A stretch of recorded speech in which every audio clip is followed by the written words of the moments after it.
Financial intelligence isn't something that we're born with, it's something that we learn and develop and cultivate over time. For many people, they acquire their financial intelligence and their financial education from family, but for many of us, we weren't taught about money as children, and depending on the educational institute that you went to, that might not have been something you learned in school.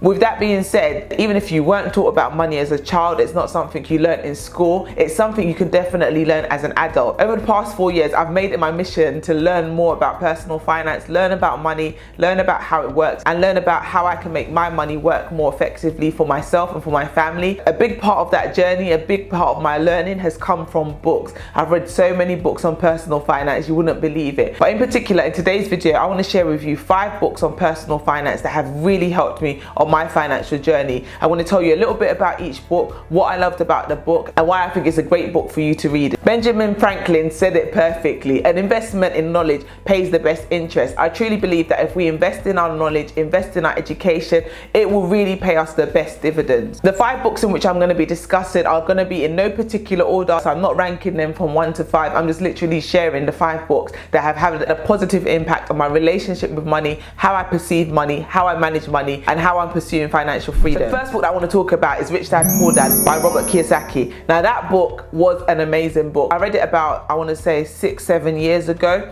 and when I came across the book, it was at the time when both my husband and I were working full-time jobs. We were making ends meet, but we never seemed to be getting ahead financially. We were kind of working, getting paid, spending all the money, working, getting paid, and spending all the money, and that was just all we were doing, and we just thought that that's how life would just continue. But when we came across that book, Rich Dad Poor Dad, that's when our eyes were open to an alternative way of life. In the book Rich Dad Poor Dad, Robert talks about his 2 dads, so he calls them his rich dad and his poor dad. His rich dad wasn't actually his biological dad, it was his friend's dad, and his poor dad was his biological father. His poor dad had a really good job and was earning a really good income, but he was never able to become rich, whereas his rich dad didn't work a regular 9 to 5. He was a business owner, he was an entrepreneur. He had a very different attitude and a mindset when it came to money and how money should be managed. He really knew the secret to wealth building and taught Robert all that he knew. In the book, his rich dad explains to him that the rich people, they don't work for money, they get money to work for them. That was a concept that I didn't even think about before reading this book. The fact that you could get money working for you, that you didn't have to keep exchanging your time for money in order to get by. And in the book, he talks about the difference between assets and liabilities, and that rich people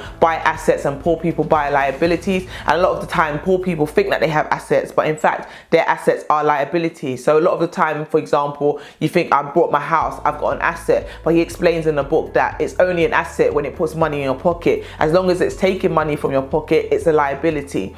And just things like that in the book just really started making me think differently about money. He makes it so clear in the book that you're not going to work a 9 to 5 for the rest of your life and think that you're going to become rich. There's more to building wealth than just working a 9 to 5 job. In the book, he also talks about the fact that you need to work to learn, not just work to earn. Reading that book just opened my mind to a totally different way of seeing money, viewing money, and how I could get money to work for me. It was after reading that book that my husband and I started thinking about, oh my gosh, what can we do to transform our financial situation? And it was at that point that we started thinking about how we could get on a property ladder and get our first investment property, etc. It was Rich Dad Poor Dad that triggered that financial journey for us. You know the rest of my financial journey and how it all went pear-shaped after we bought the house. If you haven't seen that video, you can watch it up here. That's another conversation for another video. But Rich Dad Poor Dad, epic book. If you haven't read it, definitely consider reading it. Next on the list is The Total Money Makeover by Dave Ramsey. I did a book review on it just yesterday, so you can watch that review if you haven't watched it here. I'm not going to repeat everything I said in that book review here, but just know that that is such an amazing book. In that book, he basically outlined 7 steps for you to achieve financial freedom. Those 7 steps are so practical, so applicable. If you follow those 7 baby steps that he outlines in the book, you will eventually reach your goal of financial freedom. My husband and I followed the first 3 of these steps and were able to pay off our £36,000 worth of debt. So it's just an amazing book, The Total Money Makeover. Again, it makes you really think about your relationship with money. It makes you think about how you perceive money, how you use money, how you manage or mismanage your money. It's just a really, really great foundational book when it comes to the matter of personal finances. If you're currently in debt or you're currently living paycheck to paycheck, then it's definitely a fantastic book for you to read to get started on your financial journey. It will really start making you think about your relationship with money, your spending behaviors, your attitudes towards money, and why you spend money in the way you spend money. If you haven't read The Total Money Makeover by Dave Ramsey and you want to get your personal finances in order, it's definitely a great starting point.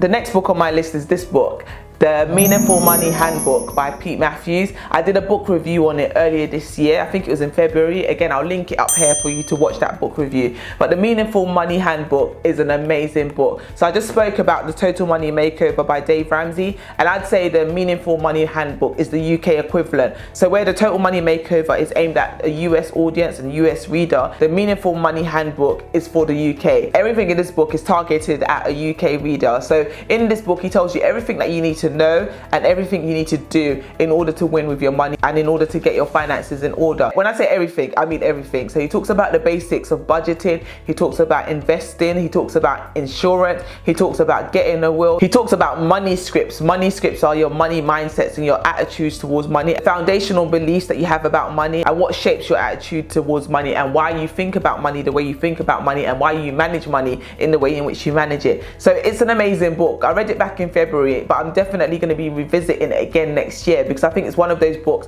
that you have to keep coming back to. The way the book is laid out is like a textbook, so you keep referring back to different areas of the book. So if you're thinking about reviewing your life insurance, you'd go to the life insurance section of the book, and it has everything you need to know and everything you need to do in order to get your life insurance in place and ensure that you have the right insurance cover for yourself and for your family. So yeah, I can't fault this book by Pete Matthews. So Pete Matthews, he's a financial advisor in the UK. He also has a podcast, Meaningful Money TV. Again, that's a fantastic podcast. He talks about so many different finance topics. So he talks about pensions, investing, saving, like literally everything that's covered in the book. He covers it in more detail as well on the podcast. But yeah, it's a really, really, really good book. If you're in the UK, you want to know the ABCs and the 1, 2, 3s of budgeting, of personal finance, how to get your finances in order, then yeah, Meaningful Money Handbook is definitely a fantastic book to check out. I'll include affiliate links for all of these books in the description box below, so that if you want to purchase a copy, you can use my affiliate link and I get a small commission at no extra cost to you. The next book on this list is another fantastic book in which I read earlier this year, and it's called Your Money or Your Life, and it's by an author named Vicky Robin.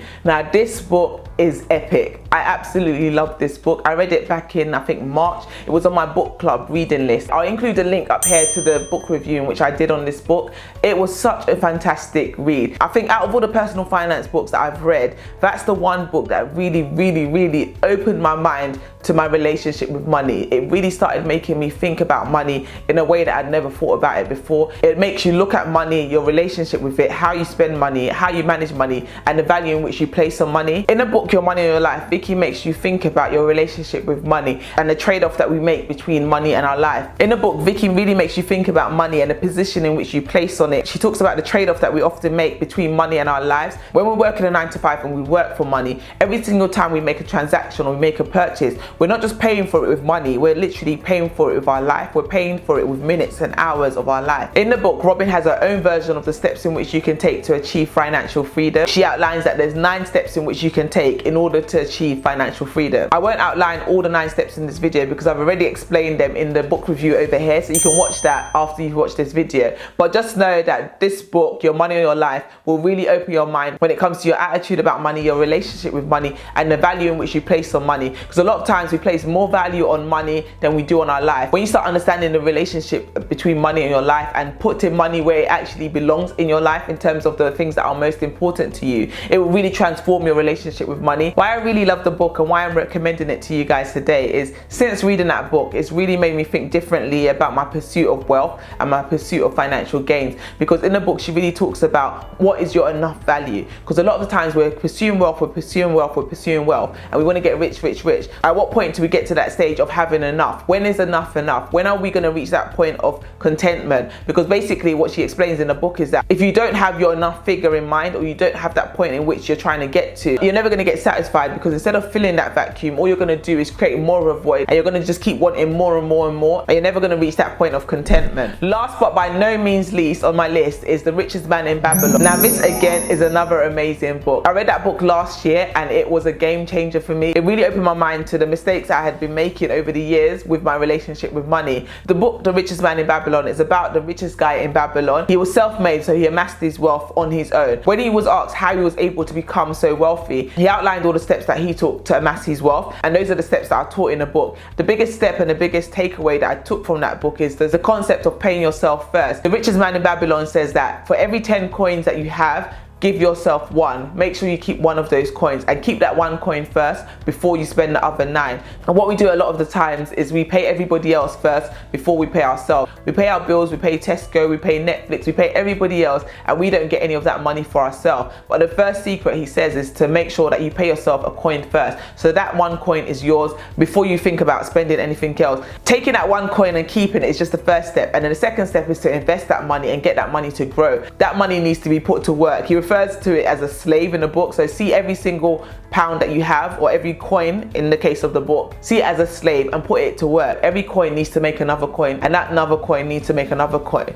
And basically what he's talking about here is the compound effect. He basically explains that in order to amass wealth, you need to get your money to make you more money. That's basically what he outlines in a nutshell in this book. It's not a long book, but the writing style is very old English, so it took me a second to get into it, but it's a really, really good book and a worthwhile read. Again, I'll link it in the description box below if you want to grab yourself a copy. These are just 5 of the amazing personal finance books that I've read, because I don't want this video to be too long, which is why I limited it to 5 instead of 10. But what I'll do is in the description box below, I'll link those 5 books, and I'll link a few more extra books as well that I would definitely recommend you check out, because they've also helped me on my financial journey too. I'll be interested to know, have you read any of these books? What personal finance books would you recommend? What books have you read this year that have helped you when it comes to managing your personal finances? I'd love to hear them in the comment section below. So that's literally it for this video, guys. I just wanted to bring to you the 5 amazing books on personal finance that I would recommend you check out if you're a starter and you're a beginner and you want to get to grips with personal finances. You want to know how to get your money working for you. You want to know how to manage your money effectively.